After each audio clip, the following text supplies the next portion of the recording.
Mutual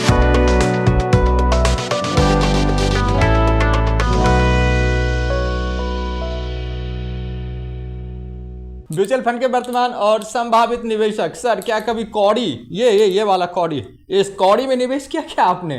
बोलोगे नहीं साहब, कौड़ी में थोड़ी निवेश करते हैं, हम हिंदुस्तान के निवेशक हैं और हम लोग तो इसमें रुपए में, या तो डिजिटल हो या आप इस तरह से हो अकाउंट्स में, तो रुपए में निवेश करता हूँ जी। इस तरह के 10 के 200 के 500 के इस तरह के नोट्स में मैं निवेश करता हूँ भाई, मैं तो रुपए में निवेश करता हूँ। करेक्ट। मगर मदर ऑफ इंडियन करेंसी अगर आप कह सकते हो तो कौड़ी को कह लीजिए, क्योंकि कौड़ी से दमड़ी, दमड़ी से आना, आना से पाई, पाई से रुपया। कहानी शेरशाह सूरी ने शुरू करी थी, बहुत दिलचस्प कहानी। लेकिन आज जब ये गिरता है ना, अगर छोटे बच्चे को बता दो कि सर रुपया गिर गया तो वो कहेगा अच्छा नीचे गिर गया। लेकिन अगर आपको बता रहा हो रुपया गिर गया तो बात जरूर डॉलर के अगेंस्ट रुपया गिरने की मैं कर रहा हूं। इसका आपके निवेश के ऊपर क्या असर पड़ेगा और क्या करेंगे तो वो असर कम से कम पड़ेगा, आज के इस वीडियो में बताऊंगा। आप मेरा थोड़ा सा चैनल सब्सक्राइब कर लीजिए, लाइक कर लीजिए, बेल आइकॉन को प्रेस कर लीजिए, कमेंट्स दीजिए कि कैसे मैं अपने आप को सुधार सकूं। चलिए शुरू करते हैं। ये रुपया गिरना क्या होता है पहले फटाफट बता देता हूं, 2 मिनट लगाऊंगा, फिर आप क्या करेंगे तो आपका निवेश भी सुरक्षित रहेगा, आपका देश भी सुरक्षित रहेगा, बताऊंगा। So let us start. होता क्या है सर, मान लो डॉलर के मुकाबले हमारा रुपया गिरता है, इसलिए मैंने यूएसडी और आईएनआर पेयर को ही पकड़ा है सर, यूएसडी आईएनआर पेयर को। देखो जी होता क्या है, यूएसए हमारा रुपया गिरता क्यों है पहले आज आपको बताऊं।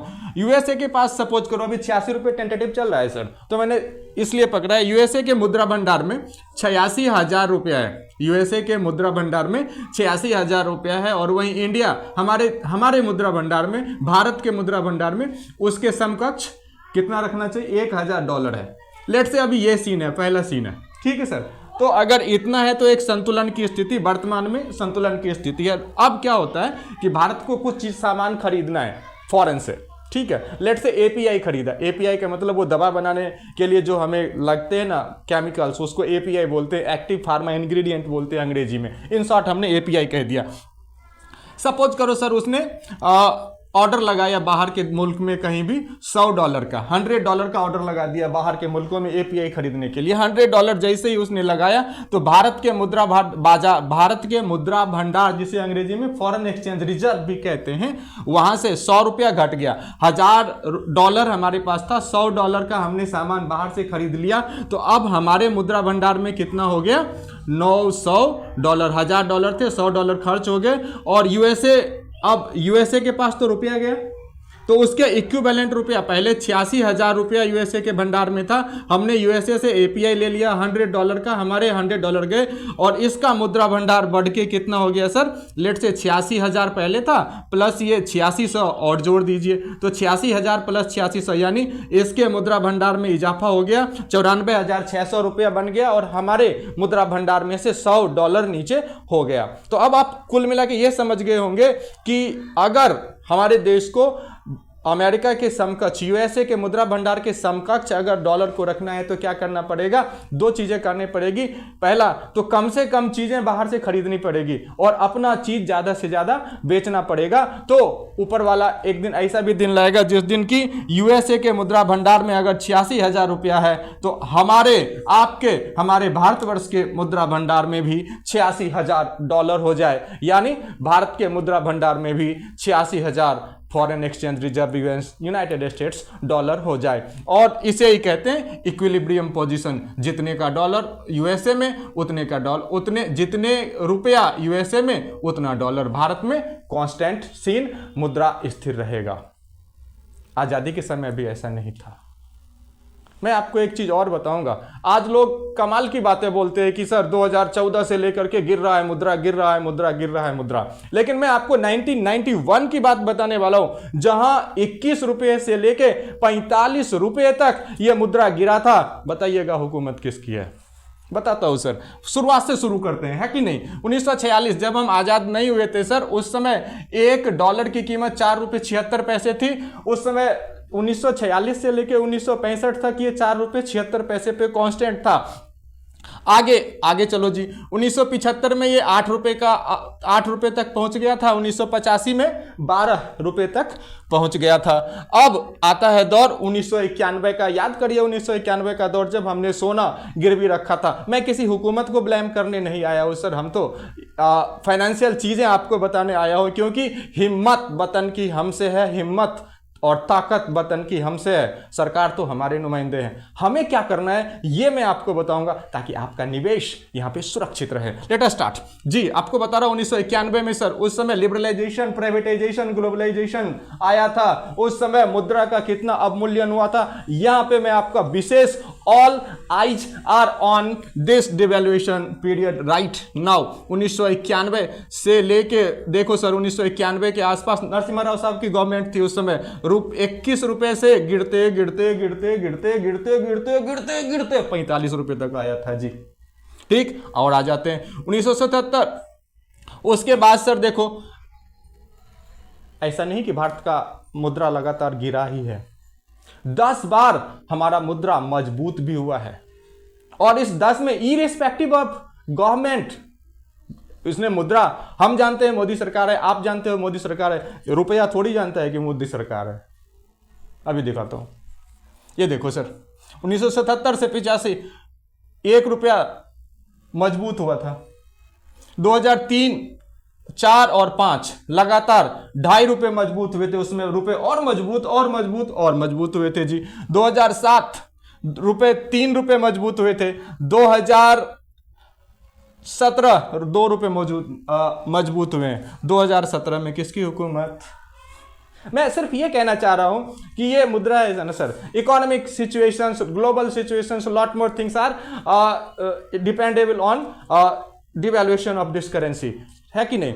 अब समाधान की बात कर लें सर, और समाधान में मैं दोनों चीजें बताऊंगा, गवर्नमेंट कौन सा काउंटर मेजर ले रही है और हमें कौन सा काउंटर मेजर लेना है as a citizen of India. हम पूरे 144 करोड़ भारतीय को क्या लेना चाहिए, दोनों चीजें। पहले गवर्नमेंट क्या काउंटर मेजर ले रही है वो मैं बताता हूं सर। देखो जी, सबसे पहला गवर्नमेंट जो काउंटर मेजर ले रही है वो है वेस्ट्रो अकाउंट के जरिए। ये यहां पे देखो, स्पेशल वेस्ट्रो अकाउंट, इस पे, और इसमें खेल करता है ये rupees, special rupees vostro account. Bharat सरकार ने मुद्रा डॉलर की बादशाहत को खत्म करने के लिए, मिनिमाइज करने के लिए एक प्रोविजन दिया है फॉरेन गवर्नमेंट्स को कि सर आपको हमारे साथ कारोबार करना है तो मैं आपको प्रोविजन करता हूं कि रुपया वाला वेस्ट्रो अकाउंट खोल लो हमारे साथ, और जिससे कि हम लोग आपस की करेंसी में लेन देन कर पाएंगे, डॉलर के बगैर भी हमारा काम चल जाएगा। और मजे की बात यह है कि अभी तक 22 मुल्कों ने खाता खुलवाया सर। जर्मनी उस मुल्क में शामिल, उन लिस्ट में शामिल है जिन्होंने स्पेशल रुपीज वेस्ट्रो अकाउंट में खाता खुला है। रसिया, यूके, यूनाइटेड किंगडम उसमें शामिल है सर। न्यूजीलैंड शामिल है, ये बांग्लादेश भी शामिल है। और भी 22 लिस्टों का मैं डाल दूंगा, 22 देशों का लिस्ट में डिस्क्रिप्शन में डाल दूंगा। तो ये इसके थ्रू हम लेन देन कर पाएंगे ताकि डॉलर पे डिपेंडेंसी हमारी कम हो सके।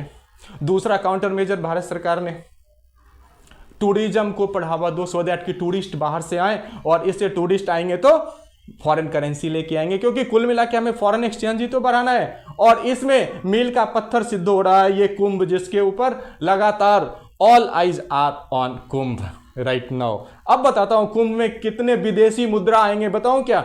ढूंढना आप कहीं और भी, मैं बताता हूं आपको सर। टूरिज्म डिपार्टमेंट के वेबसाइट पे मैंने जाके डाइव लगाया कि भैया पिछले 2024 में आप हमें ये बता दीजिए कि कितने टूरिस्ट आए बाहर से। उसने कहा भाई साहब आप भी सर्च कर लेना सर, 47,78,000, लगभग 48 लाख के आसपास टूरिस्ट बाहर से इंडिया में 2024 में आए। और फर्स्ट सेमेस्टर में मैंने प्रेडिक्ट किया था कि 1,27,000 करोड़ इससे के बराबर का, 1,27,000 करोड़ रुपए के बराबर का फॉरेन एक्सचेंज लेके आएंगे। तो एक साल में लगभग 2.5 लाख करोड़, ठीक है सर, तो और 2.5 लाख करोड़ रुपए लेके आएंगे फॉरेन एक्सचेंज। अब ध्यान से समझना मेरी बात को। अब इस कुंभ में सर 15 लाख, केवल ये 1-1.5 महीने में 15 लाख फॉरेनर्स कुंभ में आ रहे हैं सर। तो आप बता दो 47,78,000 का 1/3 लगभग 15 लाख बैठता है। तो रकम कितनी आ रही है? 2.5 लाख करोड़, यहां लिखा है सर, देख लेना। तो 2.5 लाख करोड़ का 1/3 कितना गया? लगभग 80,000 करोड़। इस 1 से 1.5 महीने में 80,000 करोड़ का फॉरेन एक्सचेंज टूरिज्म के जरिए आएगा। सो गवर्नमेंट टूरिज्म को बढ़ाने में लग रही है, गवर्नमेंट इंपोर्ट को कम करने में लग रही है, गवर्नमेंट एक्सपोर्ट को बढ़ाने में लग रही है, मैन्युफैक्चरिंग को बढ़ाने में लग रही है सर। ये गवर्नमेंट के द्वारा लिए गए काउंटर मेजर्स हैं। बीइंग अ सिटीजन, सर मैं एक बात बताऊं क्या, अब देखो सैनिक कितने अपने हैं ना सर, ये सारे के सारे सैनिक जब अभी अक्साई चीन में अभी हमारा ही कोई भाई, आपका हमारा कोई भाई कोई बेटा युद्ध में अभी खड़ा होगा सीमा पे, बॉर्डर पे, वो कतई नहीं सोचता कि हमारी हुकूमत को ये करना चाहिए वो करना चाहिए, वो सिर्फ ये सोचता है कि being a soldier of India what I can do I will do. हम क्यों नहीं सोचते सर, हम ये हो गया सरकार ने कर दिया, वो हो गया सरकार ने कर दिया, ये हो गया, साहब हमारा क्या रोल है बताता हूं। 1-2 काम हमें भी करेंगे तो हमारा निवेश भी बढ़ेगा, हमारा देश भी बचेगा। बताता हूं, सबसे पहला वोकल फॉर लोकल। जी, हम अगर अपने देश में बने हुए सामग्री का सामान का इस्तेमाल करेंगे, जो कि नॉर्मल हो सकता है मॉल में ना बिके, हो सकते हैं बड़े बड़े प्रीमाइसेस में शॉप में ना बिके, हो सकता है कोई सड़क किनारे हमारा भाई बेच रहा हो, हमारा भाई बना के बेच रहा हो, अगर वो अपने घर में बने सामग्री को खरीदेंगे, विदेश से वो नहीं मंगाना पड़ेगा, हमारा विदेशी मुद्रा नहीं खर्च होगा, विदेशी मुद्रा बचेगा। दूसरा सबसे इंपॉर्टेंट चीज, अट्रैक्ट फॉरेन टूरिस्ट। जब कोई फॉरेन अतिथि देवो भव हम जानते हैं सर, तो हम सारे इंडियन को ऐसा बिहेवियर करना है, ऐसा सुंदर बिहेव रखना है कि कोई foreigners if they come India they again and again desire to come India with various and multiple tourist. एक टूरिस्ट इंडिया आता है तो वो अगली बार फिर आए और ढेर सारे टूरिस्ट को लेके आए। हमें ऐसा व्यवहार, ऐसा बिहेव रखना है सर। ये 2 काम हमें करना है, बाकी काम सरकार कर रही है। पॉजिटिव नोट पे रहते हैं सर, ज़्यादा से ज़्यादा देश का फॉरेन एक्सचेंज बचाते हैं, उससे हमारा निवेश भी बचेगा, देश भी बचेगा। आपके और भी कुछ सुझाव हैं तो सर कमेंट में लिखिए, सोशल मीडिया के जरिए जन जन तक पहुँचेगा। बहुत बहुत धन्यवाद।